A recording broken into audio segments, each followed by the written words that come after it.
Assalamualaikum warahmatullahi wabarakatuh. Hari ini kita lanjutkan mata kuliah Sistem Informasi Manajemen.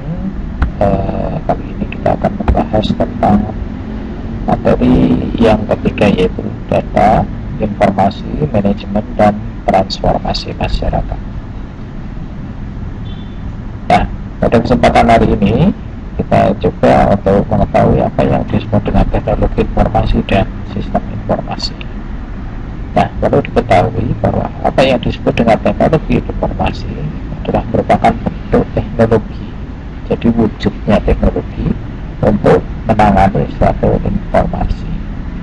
Jadi perlu ditekankan di sini adalah dalam teknologi informasi itu perangkat kerasnya yang ditekankan. Sedangkan kalau yang disebut dengan sistem informasi adalah merupakan integrasi komponen pemrosesan, penyimpanan, dan diseminasi informasi dalam suatu organisasi. Atau ada orang yang menyebutkan bahwa sistem informasi merupakan studi interdisiplin dalam suatu sistem untuk menyediakan informasi pada suatu organisasi. Nah, jadi ada beberapa kenapa kok disebut studi interdisiplin, karena di sana merupakan ilmu ya. Jadi ada beberapa perguruan tinggi yang jurusannya sistem informasi. Nah, itu adalah salah satu bagian dari studi interdisiplin dalam yang akan dipelajari oleh orang untuk bisa memahami tentang apa itu sistem. Kemudian kita menuju ke data dan informasi. Sudah kita ketahui bahwa apa yang disebut dengan data. Nah, di sini data adalah merupakan aliran fakta dasar. Jadi biasanya kalau yang namanya data pasti berupa fakta atau kenyataan.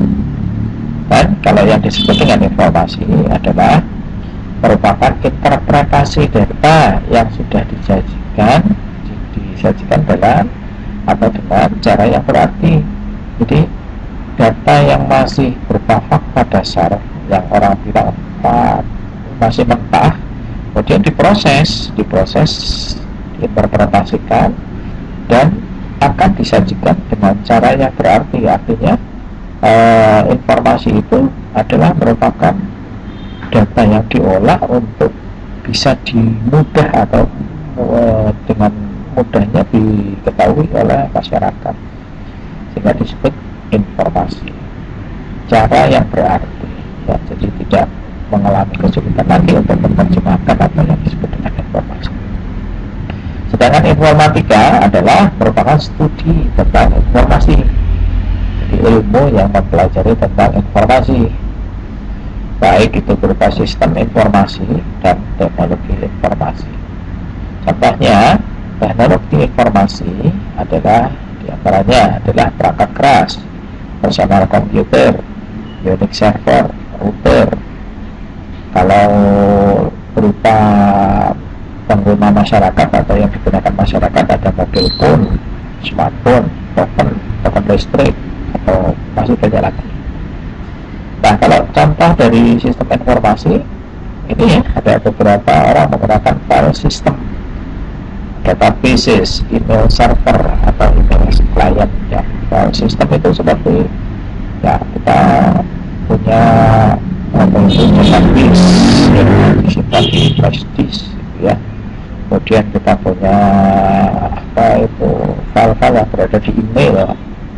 Nah, itu adalah contoh sistem informasi. Atau berupa perangkat lunak kayak email, internet, Windows, word processing, atau Microsoft Word, Excel, dan lain-lain ya. Masih banyak perangkat lunak yang bisa dicontohkan di sana. Kemudian ada yang disebut dengan e-commerce, atau orang menggunakan komersial elektronik ya, misalnya jual beli di Lazada atau itu Shopee dan lain. Itu adalah salah satu bentuk daripada e-commerce. Kemudian enterprise resource planning, atau perencanaan jangka panjang yang direncanakan oleh sebuah perusahaan dalam bentuk software ada ya. Jadi contoh-contoh sistem informasi masih banyak lagi. Kemudian kita belajar tentang apa yang disebut dengan fungsi manajemen. Ini menurut Henry Fayol tahun 1914. Tapi saya tidak banyak akan membahas tentang manajemen. Nanti ada mata kuliah sendiri yang diampu oleh dosen yang lain. Saya hanya menekankan tentang apa yang disebut dengan fungsi manajemen menurut Henry Fayol. Ada yang disebut dengan planning atau perencanaan, ada yang disebut dengan organizing atau mengorganisasikan, ada yang disebut dengan staffing atau menyusun staff, ada yang disebut directing atau mengarahkan, dan yang terakhir ada controlling atau mengendalikan. Jadi kita mempelajari tentang manajemen karena apa? Fungsi-fungsi manajemen tadi dan perannya manajerial ini akan bermanfaat saat kita merancang sistem informasi. Jadi tidak mungkin kalau kita akan merancang sebuah sistem informasi tanpa perencanaan. Nah, fungsi manajemen berjalan di sana. Ya, jadi itulah kenapa kita harus belajar tentang fungsi-fungsi dari manajemen pada saat kita belajar tentang sistem informasi. Oke, kita lanjut.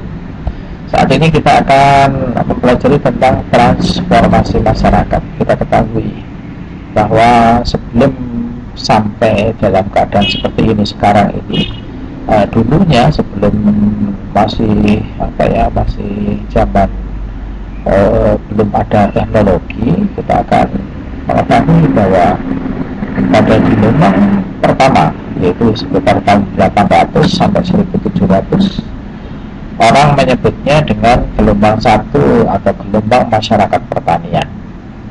Kita lihat bersama-sama pada saat itu, era ini manusia fokusnya pada kehidupan agraris. Jadi yang paling ditonjolkan dalam gelombang ini adalah mengolah sumber daya alam. Jadi apa yang ada di alam itu yang diolah, sehingga banyak orang menyebutkan bahwa di gelombang ini teknologi sama sekali belum berkembang, sehingga masyarakat lebih menonjolkan kegiatan otot, sehingga pada saat itu produktivitas manusia akan ditentukan oleh otot. Semakin ototnya kuat, maka semakin produktivitas. Ya, jadi kalau diibaratkan, semakin ototnya gede, semakin ototnya kuat, maka dia akan mendapatkan pendapatan atau penghasilan yang lebih banyak. Ini saya gambarkan seperti ibu-ibunya ini sedang di sebuah perkebunan, begitu semakin kuat ibu-ibunya ini ngangkat beban dari yang digendongnya, maka semakin dia mendapatkan uang yang banyak. Nah, itulah yang disebut dengan teknologi yang belum ada, dia menonjolkan kekuatan otot. Nah, ini di gelombang pertama sekitar tahun 800 sampai 1700 berlaku. Ya, jadi orangnya besar, kuat gitu, sehingga dia akan menggunakan ototnya untuk produktivitas.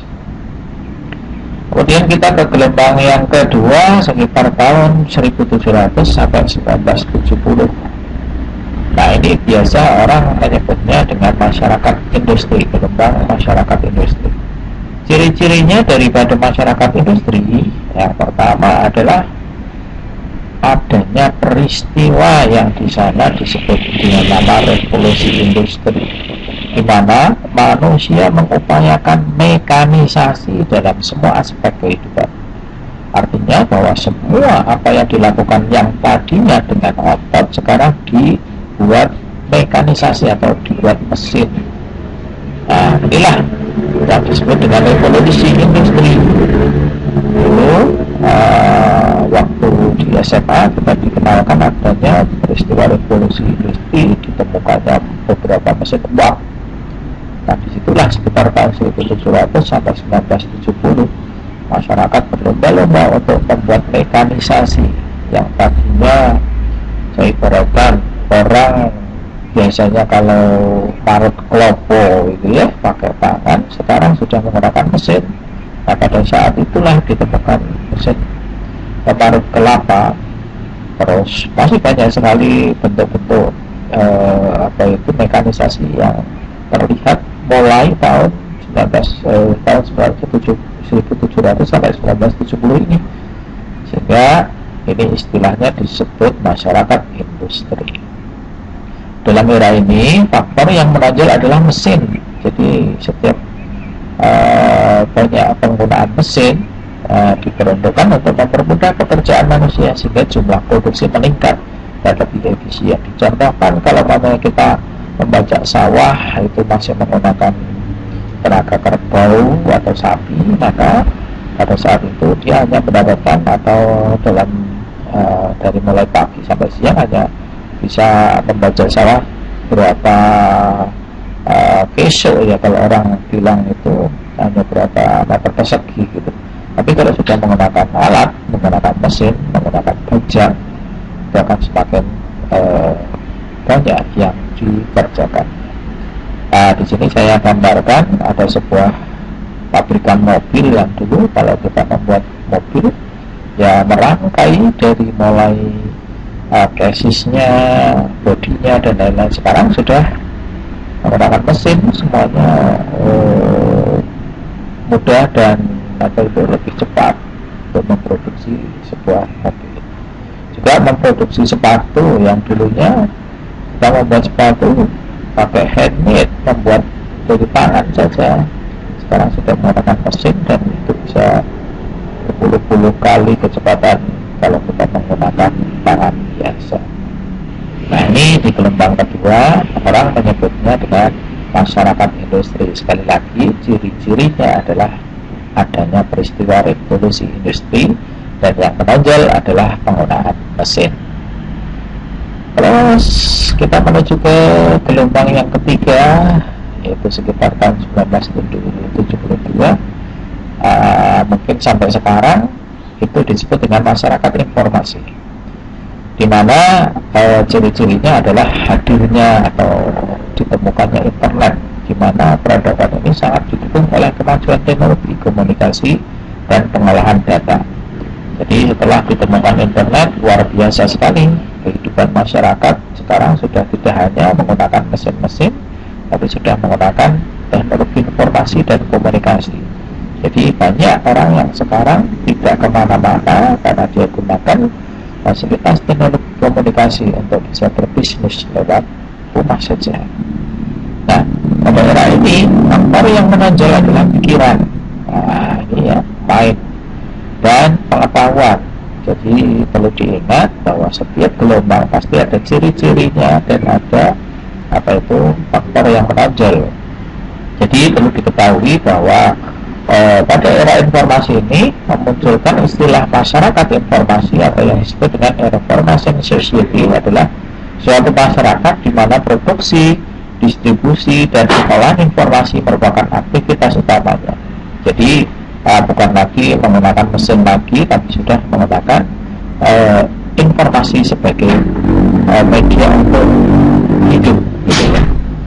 Saya contohkan atau saya gambarkan, ini ya, ini hanya simbol saja bahwa orang, bukan hanya orang saja yang pengen mencari informasi ya.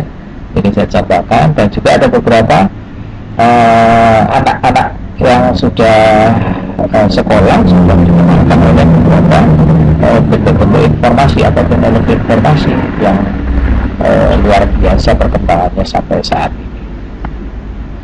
Nah, di dalam masyarakat informasi ada beberapa karakteristik yang menonjol di sana. Yang pertama adalah munculnya atau adanya level intensitas informasi yang tinggi, ya, kebutuhan informasi yang sangat tinggi dalam kehidupan masyarakatnya sehari-hari, yang atau pada organisasi-organisasi yang ada, dan di tempat-tempat kerja semuanya sudah menggunakan informasi ya.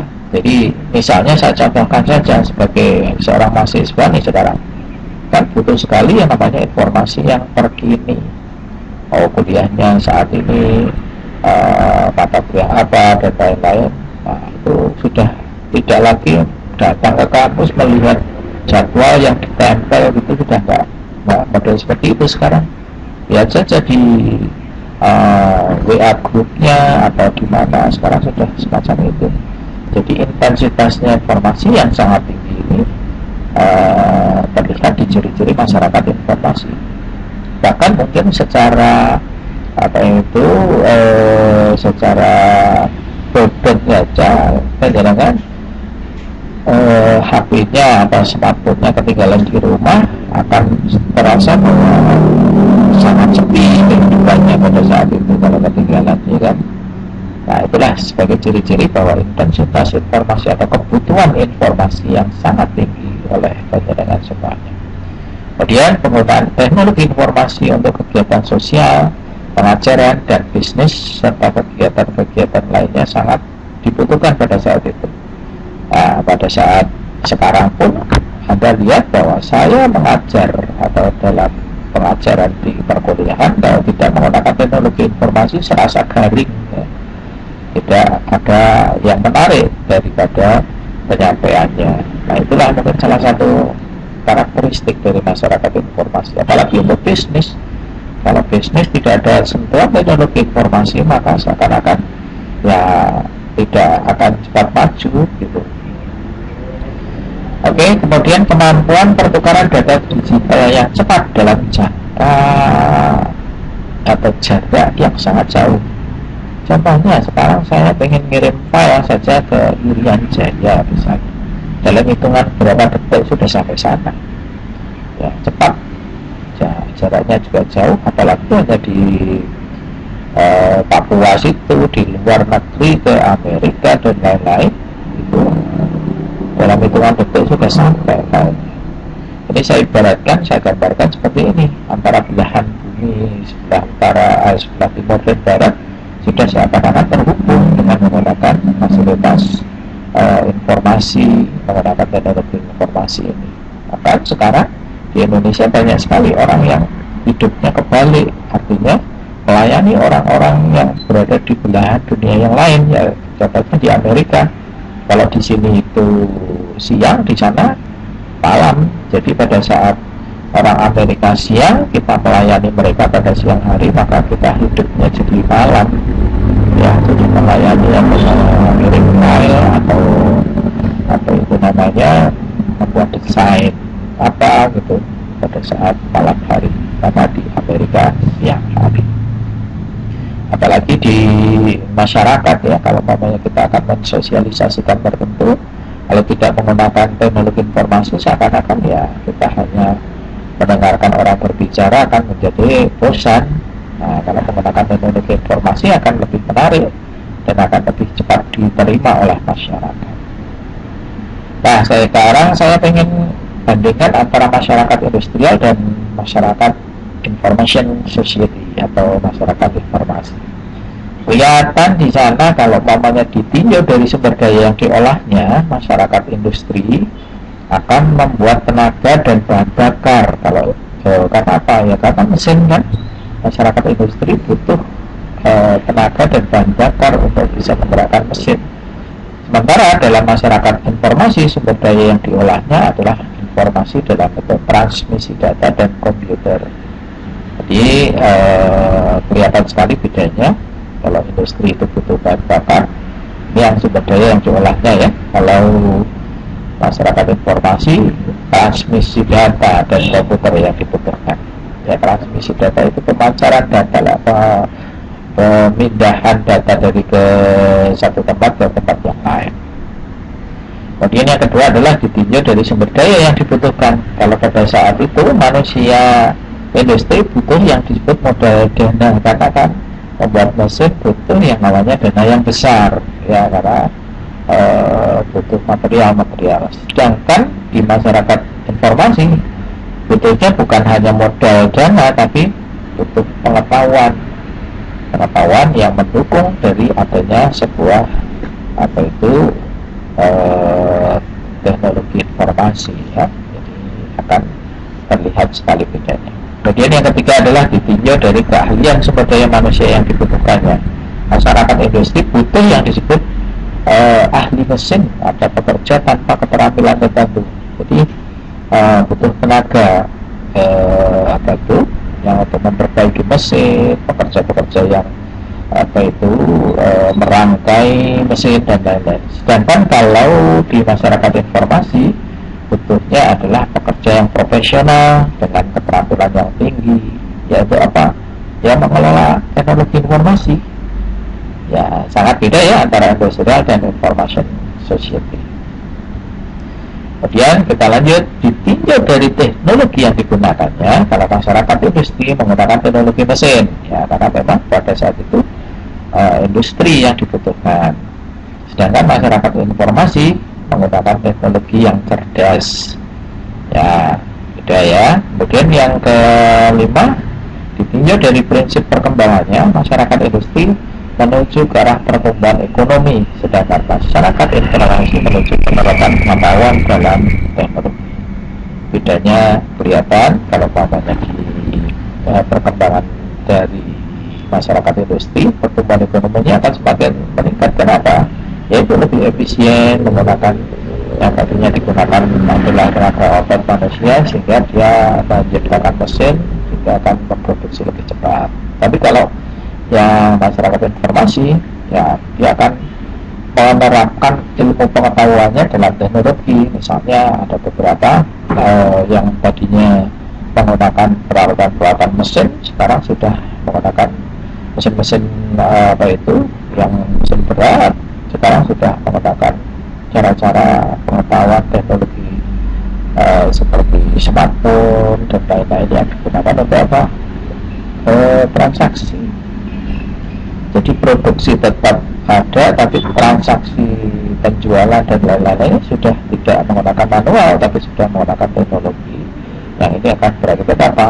Mendunia, lebih cepat, bisa terdistribusi secara cepat gitu. Ya. Jadi perkembangannya luar biasa. Sekarang kelihatan saat ini saja dalam masa pandemi ini, teknologi informasi yang sangat dibutuhkan untuk segala hal. Orang jual beli sudah menggunakan teknologi informasi, orang belajar sudah menggunakan teknologi informasi, banyak yang sudah menggunakan teknologi informasi sebagai solusi. Nah, sekarang kita lihat manajemen dan informasi. Manajer bukan saja pengelola atau mengelola sumber daya fisik, tapi juga sumber daya konseptual. Manajer memastikan bahwa data mentah yang diperlukan terkumpul dan kemudian diproses menjadi informasi yang berguna sesuai dengan orang yang tepat, dalam bentuk yang tepat, dan pada saat yang tepat. Nah, hati-hati, pada saat inilah peran manajemen untuk pengelolaan informasi sangat diperlukan.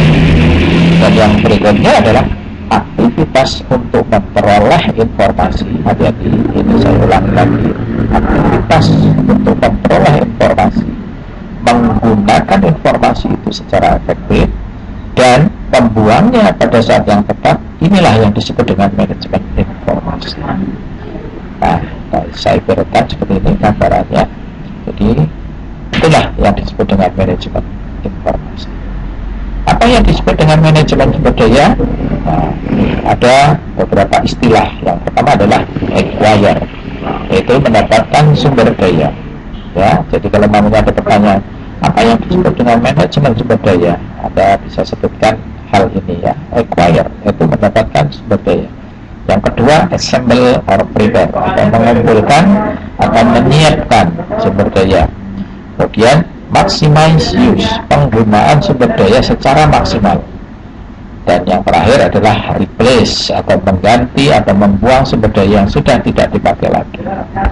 Nah, itulah yang disebut dengan manajemen sumber daya.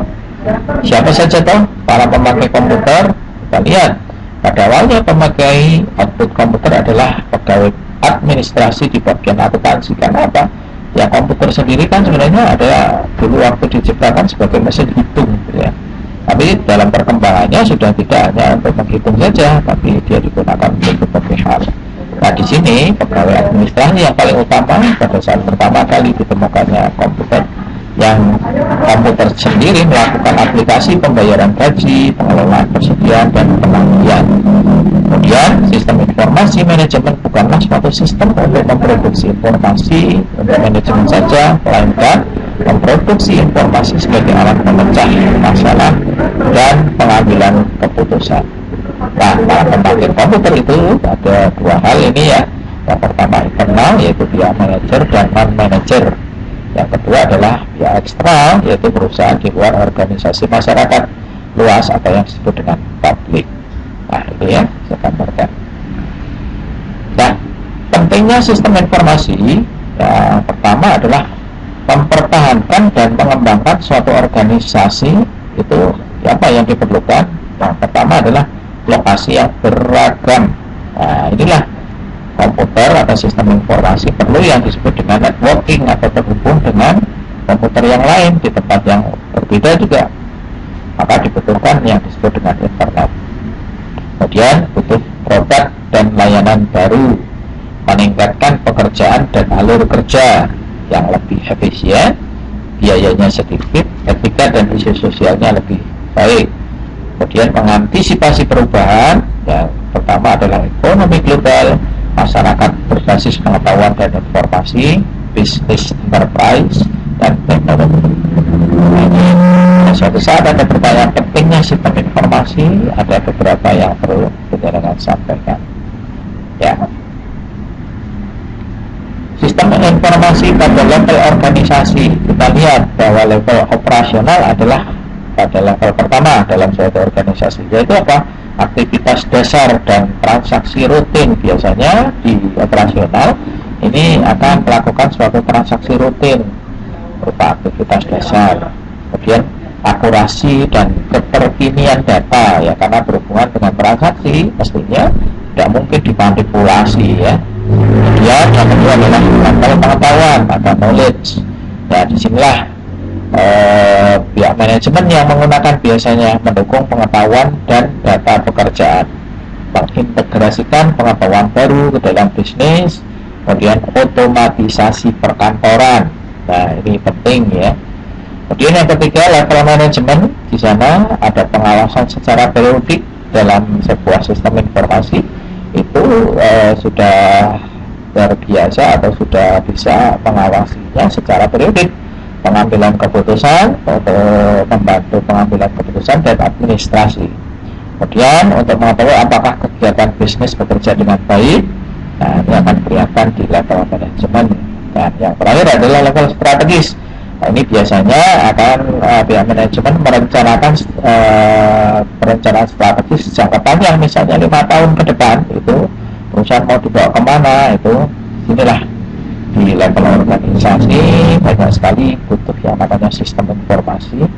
Kemudian informasi internal dan eksternal, disinilah letak dari level strategis untuk menentukan masa depan dari sebuah perusahaan untuk penggunaan sistem informasi. Contohnya di level operasional, diantaranya adalah pembuatan KTP online, pelaporan pajak, perizinan, absensi, penggajian, dan masih banyak lagi. Level pengetahuan untuk sistem perkantoran, persiapan, manajemen dokumen kerja, dan level manajemen pengambilan keputusan yang tidak rutin terkait dengan pertanyaan bagaimana jika, ya, kalau suatu saat di manajemen ada bagaimana jika, lah ini sistem informasi sudah bisa menjawabnya. Kemudian memperoleh data dari sumber internal maupun eksternal. Nah, yang terakhir adalah level strategis, biasanya pengembangan produk layanan untuk 5 tahun ke depan atau kebutuhan karyawan di 5 tahun yang mendatang, itu butuh karyawan yang seperti apa saja. Oke, saya kira itu dulu sementara pertemuan kali ini. Moga-moga dapat bermanfaat, dapat dijadikan sebagai pengalaman bagi panjenengan. Terima kasih. Kalau ada kekurangan dan kesalahan, saya mengucapkan mohon maaf yang sebesar-besarnya. Saya akhiri. Assalamualaikum warahmatullahi wabarakatuh.